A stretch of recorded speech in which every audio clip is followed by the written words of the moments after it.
Hey everyone, welcome back to another episode of the Retro Gamers Podcast, episode number 237, and this one's going to look a lot different than any other episode. Larry here, and again, conspicuous by his absence, Anthony, just unavailable this weekend, but I still wanted to come to you guys and gals who are listening to the show everywhere you listen to podcasts, and me and Anthony, we appreciate it so much. Whether you're listening on Podbean, Apple Podcasts, Google Podcasts, our YouTube page, our Instagram page, our Facebook page, and you can just do a search pretty much anywhere. Search for the Retro Gamers Podcast. You know the logo. You'll find us very easily. But I wanted to come to you this week again with another short episode. But I want to bring to you memories and how can I explain it? Probably one of the most fun times of gaming that I personally had. It was 25 years ago. Well, a little more than 25 years ago for us here in North America. But on June 23rd, 1996, Nintendo launched in Japan the Nintendo 64.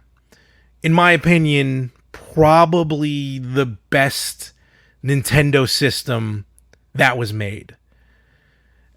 A system that left a legacy for me and my memories of playing games, both by myself, with Anthony, with our friends, in college. I mean, I'm going to talk about some of that here, and what I'm going to do, now this is more for the video side, YouTube and Instagram TV, I'm going to overlay this with just some wonderful video footage, unfortunately not of me playing, but of N64 games, N64 gameplay. If I mention a game, I'll reach out there and try and put it up in the video. So so this is going a bit old school for me, where this is just straight up audio. This is my forte, straight up audio. But I'll see what I can do with the video portion of it anyway. But again, the Nintendo 64, that gray brick of a system, and at a time when everything was going to CDs, PlayStation, Sega CD, the Saturn, PlayStation 2 not yet, wasn't out yet, 96. But basically all the systems were heading for CDs, and Nintendo just needed one more holdout. Technically two, if you look at the GameCube. But one more holdout to stick with traditional cartridges, which I think in the long run are better than CDs as far as storage, or at least at the time. Storage, accessibility. Yeah, CDs, you got great music, and some great, at the time, great full motion video. But, cartridges almost never really had an issue. You just grab them, you throw them around, you toss them a little bit, give them a little bit of love, and they keep on ticking. But the N64, again, June 23rd, 1996, released in Japan. Here in North America, we get it September 29th, 1996. Europe and Australia see it March of 97. The lifespan of the N64 ran from 1996 to 2002. So I'm just getting all the nerd stats out of the way right now. Selling worldwide almost 33 million units. Here in the Americas, in North America, 20.63 million units sold of the Nintendo 64. The N64 coming out, I remember, besides obviously the leap in graphics from the Super Nintendo to the N64, I remember first of all the ability, and it's not the first one to do it, but it was the first one I remember, that right out of the box, it's designed for 4 players. There's 4 ports on the N64. Before that, only used to 2. And this is why in 1996, I was a sophomore, 96, 97. So sophomore, either freshman, sophomore, or sophomore, junior. Because I graduated in 98. So someone do the math out there of high school. But this system was designed for what we call nowadays couch co-op. Back then, we just called it co-op, and playing with friends, party atmosphere. So I thought it was really cool that it was 4 players with 4 inputs, just right away. And then Nintendo, being Nintendo, they're always looking to innovate. They're always looking to change. They're always looking to make something unique for their system. And I've gone on record before in saying that the N64 controller is probably my favorite, definitely my favorite Nintendo controller, let alone my favorite controller, almost period. The design is very weird. When you see for the first time the N64 controller and the way it looked with its 3 spikes, and it's, you got the analog stick right in the middle. So when you look at it, it looks very weird, very spaceship-like, Star Wars reference thrown in here somewhere. But then when you start playing the games, you can see why the controller was designed the way it was designed. I mean, I don't even remember. Obviously, it was used, and I know there's some games, but for the most part, I don't remember ever using the D-pad on an N64 controller. It was all about analog. That center analog stick, and right underneath it, which you don't normally see, it goes hidden.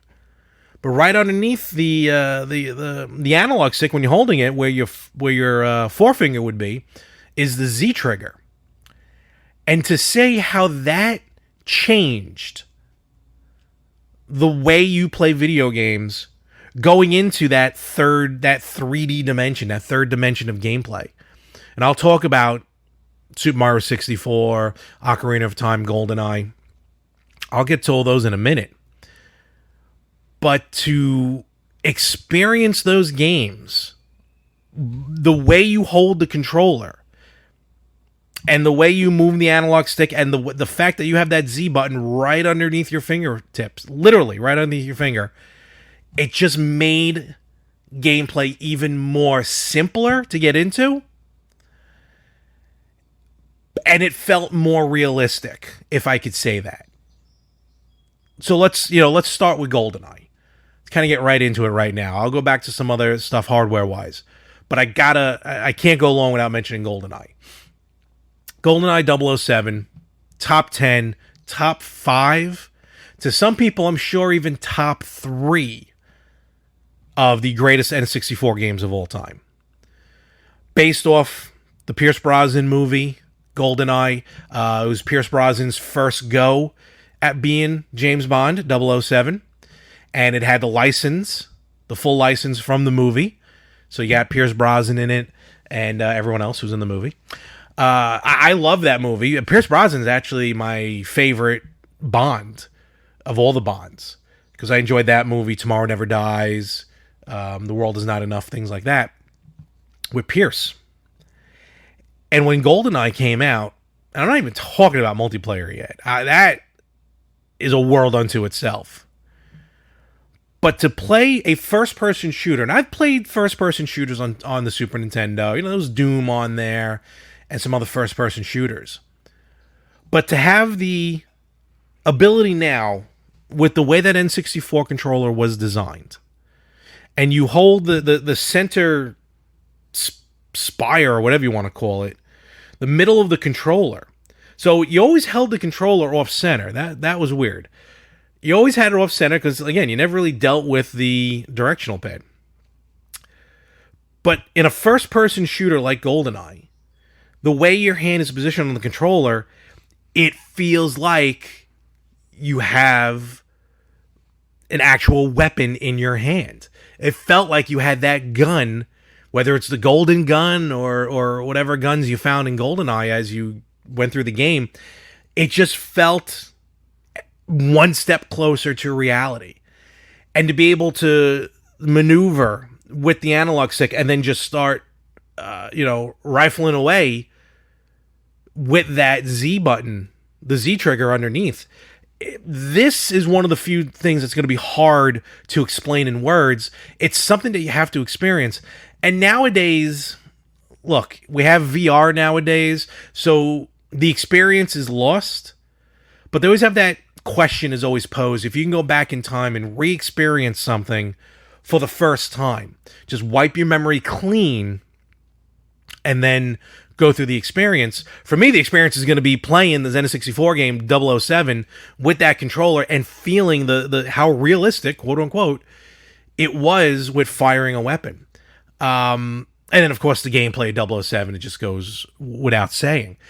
Jump forward a few years, I'm in college. I went to Adelphi University in Garden City, New York on Long Island. Fast forward, I'm in the dorm. I got the N64 with me. I don't have 4 controllers, but I got 2.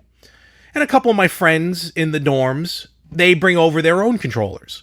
It's like, all right, this works. And it was good because the controllers were different colors. So that made it even easier to distinguish whose is whose. But then to experience GoldenEye multiplayer for the first time, like actual multiplayer, because Anthony definitely never played GoldenEye. He's always said that he's not good with first-person perspective, which is fine. I don't think I ever really played it with anyone else in our group, because admittedly, when we hung out, we usually hung out at Anthony's house. So, he had the system, and he did not have GoldenEye. But in college, playing GoldenEye and playing multiplayer, again, another kind of situation where if I can experience it all over again for the first time, I would. And granted, folks, again, remember, we're not playing online. This is 4 people in the same room, sitting next to each other, all sharing the same screen. The screen is cubed off 4 different quadrants, and each person has their own little mini screen. And yes, you can see the other person's screen. And that was kind of part of the gameplay. They had your certain multiplayer maps. You'd go in there, and it's basically last man standing.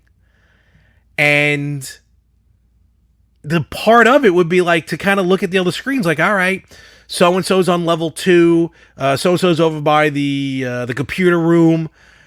So there was some strategy to even outright looking at your opponent's screens. And then we had stuff like prison rules where, hey, if you didn't have a gun, too bad. You're still getting shot. And, of course, the golden gun rule was if, in the game, if you find the golden gun, it's 1 shot, 1 kill. So that led to a lot of arguments, but a lot of good times in college. And I can say the same with Mario Party. The Mario Party series, which is getting a resurgence. Actually, the N64 version is getting a resurgence on the Switch coming out later this year. Mario Party Superstars or whatever it's called. I don't have it in front of me.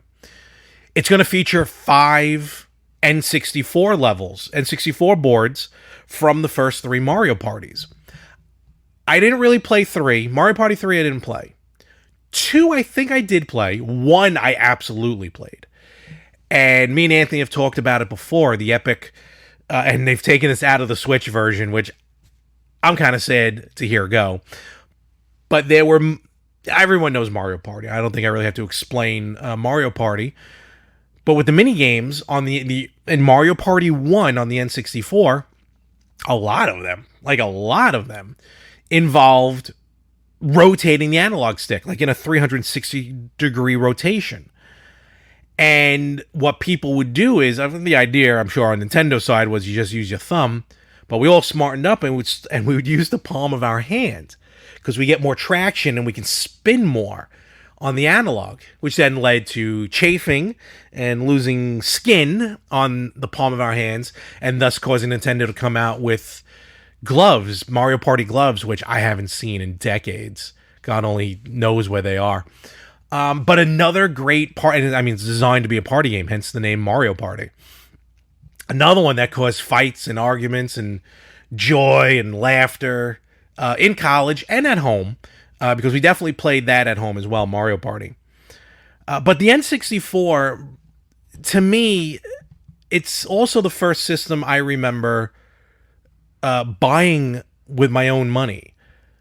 And, of course, now I have adult money and I buy ridiculous stuff. But back then, I had to save up birthdays, save up Christmas, if I did some chores around the house, save up some money then. And September of 1996, I went out and I purchased with my own money in a Nintendo 64, which was awesome. Nintendo 64 also was the first Nintendo game without a pack-in game. So it didn't come with anything. And that was a problem. Because A, they were sold out of Super Mario 64 when I went to pick it up at Toys R Us. And because of that, I also didn't have much money to buy another, maybe less expensive game. I actually owned the N64 for probably a good week and a half before buying my first game. Yes, it's much like the Dreamcast. When I brought the Dreamcast home recently, I had no games. So I had no games for the N64. It was just sitting there. I don't even know if it worked. And then eventually I was able to go out, and the first two games I bought, actually the first game I bought wasn't even Super Mario 64. It was Cruisin' USA. Cruisin' USA. In fact, that series is making a return on the Switch with Cruisin' Blast. But Cruisin' USA was the first game, which is an arcade racer. Classic game. I don't know why it never really got more releases on home consoles. I think it should have. It's one of the best racing games that there is, that Cruisin' series. Almost has a feel, has like an Outrun feel to it, to me. I know a lot of people are going to be yelling at me for that, but whatever. But yeah, Cruisin' USA was the first game I owned. And then I got my hands on Super Mario 64. And the world changed again. For all these years playing Mario on a side-scroller, now I have this 3D world to play and to maneuver in and to alter in some points. And yes, again, Super Mario 64 available if you can still find the cart. If you haven't already bought it, because it's technically not available anymore, Super Mario 64 on the Switch. In fact, there's actually, real quick to say, there's only 5 games, 5 N64 games that were ported to the Switch. Turok 2, Super Mario 64, Doom 64, and Star Wars Pod Racer, or Jedi Racer, whatever they're calling it now. So shockingly, only 5 N64 games were ported to the Switch. And as of right now, it looks like we're not getting Ocarina of Time or Majora's Mask anytime soon. Luckily, you can get those on the 3DS, and I heard they're very, very good. Great ports on the 3DS. But so, yeah, so only 5 N64 games. But Super Mario 64, which you can play now on the Switch, and the Switch version really didn't lose anything to it. In fact, if unfortunately you don't have a copy of Super Mario 64 on the Switch with 3D All-Stars, if you've played Odyssey, Super Mario Odyssey is a true successor as far as gameplay to Super Mario 64. Sunshine didn't do it, Galaxy or Galaxy 2 didn't do it. Great games, don't get me wrong, but Odyssey, when I started playing Odyssey, I got that feel for Super Mario 64. And spoiler alert, because it's been about 4 or 5 years at this point, in Odyssey, when I finally got to, Peach's castle, and it's basically the N64 version. All polygony and, all pixelated, or what? Oh, no, not pixels, but polygons. And I just had a grin from ear to ear when I hit that level and I hit that world. And I didn't want to leave it. It just reminded me so much. And a lot of the hidden tricks are in the castle, just like they were in the original Super Mario 64. And I played some 3D games before Mario. Pretty sure I probably, because Anthony had a PlayStation before I did, way before I did. I got my PlayStation in college. He had a PlayStation beforehand. And so I tried my hand at like Tomb Raider, Resident Evil, some games like that he had, and I wasn't crazy at the time. I wasn't crazy about it. The game mechanics and the original controller mechanics for Tomb Raider and Resident Evil, I never understood why they made them the way they did, but they did. So it turned me off to those games. Later, Resident Evil 2 would be released on the N64, and I actually loved it on the N64. But with Super Mario, I was hesitant going into it. I'm like, am I going to enjoy this? Is it going to be fun? Is it going to be too annoying? And lo and behold, it's one of the greatest games of all time, and just how smooth it ran, and you didn't get lost, and you didn't feel repetitive. Even though you had to play the board, about 7 or 8 times or whatever to get all the stars, it just never felt repetitive. And then there's key little things like in the water level. I don't remember the name of the board, but in the water level, depending on how high or low you jump into the painting, that sets the water level. Things like that you discover. Because we're right, 96, 97. I probably had Prodigy at that point. I didn't even have AOL. I just had Prodigy, and it was basically all message boards. And I wasn't really using it that much. So, and the internet wasn't really there to give all these hints and tricks and everything with the games. So it's stuff like that. Probably the Nintendo 64 was probably the last system I was kind of discovering these tips and tricks on my own. Who am I kidding? I probably read something in Nintendo Power about the water level. But still, the fondness of Super Mario 64, and to be honest, what is it, 120 stars?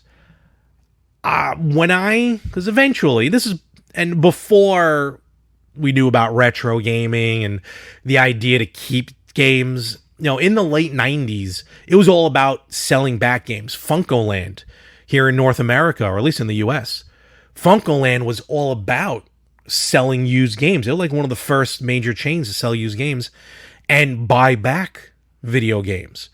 So yeah, we were selling games back left and right. We're done with a game. All right, we're never going to play it again. Sell it back. Look, I don't regret ever selling back a game back then, because that's what we did. Who knew? So I don't, there's a lot of games that I wish I kept that I sold back, but Super Mario 64 was one of them. I sold it back with only 119 stars found. I never got the last star, and I never unlocked Yoshi, or found Yoshi, I should say. To this day, I still haven't, not even on the 3D All-Stars yet. So I've never completed Super Mario 64. It's a goal of mine. One of the other reasons why I didn't really complete Super Mario 64 is because another game came out that was a quite literal game changer. And this one, maybe, I'll save for Anthony to talk about next week, but I can certainly comment on it as well, is Zelda Ocarina of Time. Probably one of the best, if not the best Zelda game of all time. It was another first in my memories. When I went to college, I had actually I gotta double check that one. I was gonna say, because it was either Ocarina of Time or Majora's Mask. Which now, let me just check. Zelda Ocarina of Time. Ocarina of Time came out... Oh, no, this would have been it. Okay, November 21st, 98 is when Zelda came out. So I was already in college. And when I got to college, in the mail, I'd gotten my first credit card. It was like a $500 limit. But it was already active. It was in my name. And it was my first credit card ever. And boy, oh boy, did that damage me for the rest of my life. I remember talking to my parents. I'm like, hey, I got this credit card in the mail. It's got a low limit. Well, $500 back then was a lot. I remember my parents saying, use it only for emergencies. Well, the emergency came on November 21st, 1998, when I needed to get a copy of The Legend of Zelda, Ocarina of Time. And that was the first game, the first thing I ever bought with a credit card. My own credit card. Well, yeah, credit card. Is Legend of Zelda, Ocarina of Time. And it was a worthwhile investment. There's a lot of other stuff I've bought with credit that is garbage, and I don't have anymore. But Ocarina of Time was worth it. And I'm not a big RPG fan, as everyone knows. I do like Zelda. I will talk more about this next week. I have come to love to hate Breath of the Wild. And I'll discuss that next week with Anthony. But Ocarina of Time was another one. Leading up to Ocarina, we had the original Zelda on Nintendo. Fantastic. Zelda 2, I'm not going to talk about. Link to the Past on the Super Nintendo. Oh my God, gorgeous. Link's Awakening on the Game Boy. I still say one of the best Zelda games, period, one of the best games, period, is the original Zelda version, which we get a chance to experience again when the Game & Watch comes out later this year. So now we're going into Zelda 3D. And again, just like Super Mario, I kind of got a little trepidation. It's like, is this going to be very heavy on role-playing and gameplay mechanics? And it wasn't that heavy. Yeah, it has a role-play feel to it because it's Zelda, but it's still an adventure game. And you still go out, you hacking, you slashing. And again, the 3D models, the way the world was, the way you experience this open world, basically, of Ocarina of Time, discovering the ocarina, realizing it's an actual instrument that's been used for hundreds and thousands of years. And eventually I did beat Zelda. I did beat Ocarina of Time. And it was probably the first and one of very few N64 games I completed. But Ocarina of Time, the music to it, and just the images. Zelda always brings with it beautiful images. Whether it was 8-bit, whether it was on the Game Boy, it still was able to produce gorgeous images, characters, designs. And the N64 was no different. Even with all the polygons, it still worked out. And it was still a tremendous game to play when you're literally putting, you're in Link's shoes. As much as it wasn't a first person, it was basically a third person.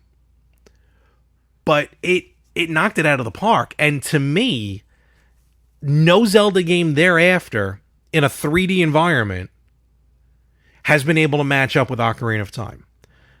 Majora's Mask, I've talked about it before. I cannot stand the time element in it. That ruined it for me. Wind Waker, I didn't get into. Twilight Princess and Skyward Sword, I didn't try. And I'll talk about Breath of the Wild next week. Now, stuff like the Minish Cap on Game Boy Advance, phenomenal. But with Ocarina of Time, again, it was just it's a single-player game, but the accuracy of using the sword, again, with the N64 controller, the arrows, the accuracy of the arrows, you wouldn't see that much accuracy until you started playing it on the Wii.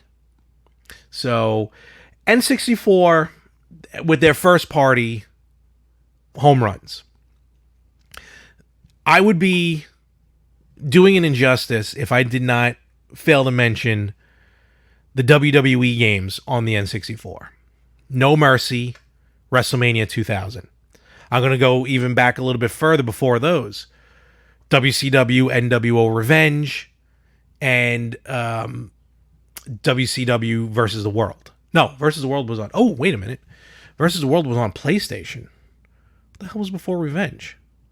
WCW N64. WCW N64. Oh, World Tour. That's right. No, wait. Did I just say World Tour? Yeah, it was World Tour. Okay, that's right. So there was WCW versus NWO games. All 4 of those games, and they got progressively better. You had the 2 with WCW, and then Aki and THQ moved over to WWE, and then they made WrestleMania 2000, and then the pinnacle, No Mercy. Those games, all 4 of those games, me, Anthony, and our friends played ad nauseum. And as far as a sports game, yes, I'm calling them sports games. I don't want to hear the moans and groans. Sports entertainment. Didn't really play football, didn't play basketball or baseball or hockey on the system. I don't think I owned any actual sports games on the N64 other than wrestling games. Yeah, I think I can say that. So with these games, these 4 games in particular, these I remember, me and my buddies, me and Anthony and our friends, we got together, and oh my God, the amount of fun we would have with these games. First of all, with WCW, and then, of course, the NWO. NWO's 25 years this year as well. There's a lot of 25 anniversaries this year. A lot happened in 1996. NWO was fresh. It was, WCW was finally beating WWE in the ratings. And with us, the NWO was new. It was fresh. It was awesome. Until like 3/4 of the roster became NWO, but that's for another podcast.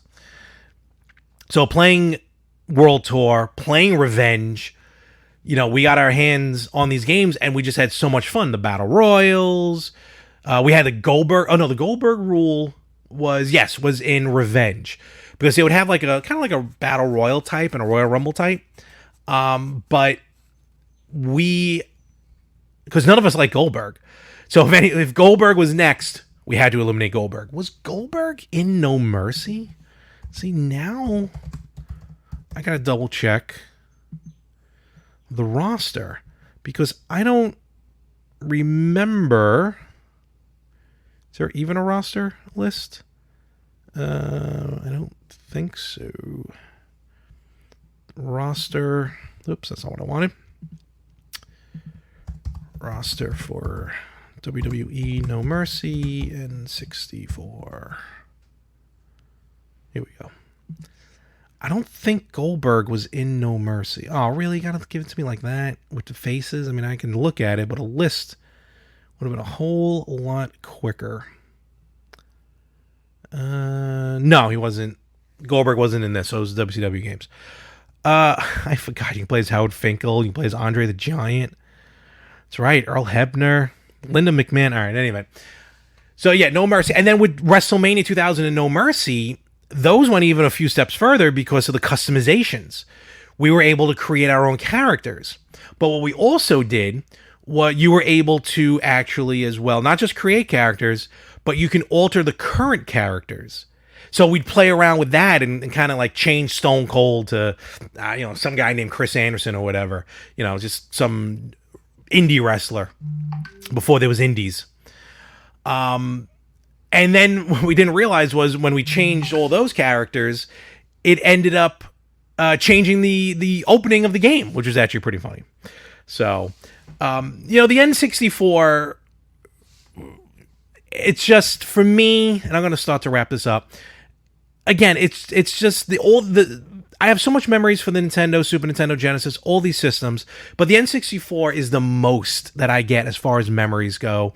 The joy, the fun, the laughter, hanging out with Anthony, hanging out with my friends, college, getting all those games going with the N64. We never really saw any peripherals over here. We never got the 64 disc drive. The Rumble Pack showing up with Star Fox 64. Great game. Great flying game. And I never even owned Star Fox on Super Nintendo. So my first one was N64. That's a lie. I owned like a college competition version of Star Fox, but that's long gone. But I never owned the original true game. So Star Fox 64 and the Rumble Pack. Rumble Pack changed everything. Now there's this set. Rumble comes standard in his controllers now, but back then you had to buy a secondary piece to plug into the controller, and that's what caused the Rumble. Memory packs, these little memory packs I remember carrying around with custom characters like for the wrestling games, and probably some other saves to bring back and forth, like from my house to Anthony's and everything. Those are just some of the attachments that there was for the N64. For me personally, I'm very happy 25 years later that the N64 now is starting to get its feet in the dirt for these retro games. We've been seeing like the clone systems and emulators, everything. But I feel like N64 is next. And as much as I've heard from different people saying how hard it is to emulate the N64, or at least to get the hardware on that FPGA, kind of like what Analog does, very difficult to do with a Nintendo 64. I'm patiently waiting for that day to show up. But in the meantime, my next purchase, I think I'm gonna get an original N64. because I'll get the Hyperkin HDMI cord. I don't care. They work. I'm happy with them. And to go back and start playing these games again. Hyperkin, Retrobit, they got some beautiful controllers, wireless controllers for the N64 that I can get my hands on.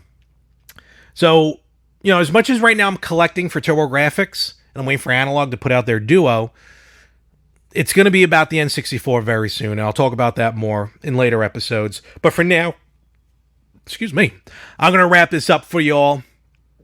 Just my trip down memory lane for, in my opinion, the greatest Nintendo system of all time. One of the greatest systems, period, of all time. Happy 25th anniversary to the Nintendo 64. And folks, remember, you can find us anywhere. Search the Retro Gamers Podcast. Any and all podcasting listening apps. YouTube, Instagram. We're out there. Hit us up. Let us know your thoughts. Let us know some of your favorite N64 games. And remember, on YouTube, hit that like button. Please hit that like button and share us. Let your friends and family know what we're all about, the Retro Gamers. Anthony will be back next week. And with that, folks, I will see you everywhere next week on the Retro Gamers Podcast.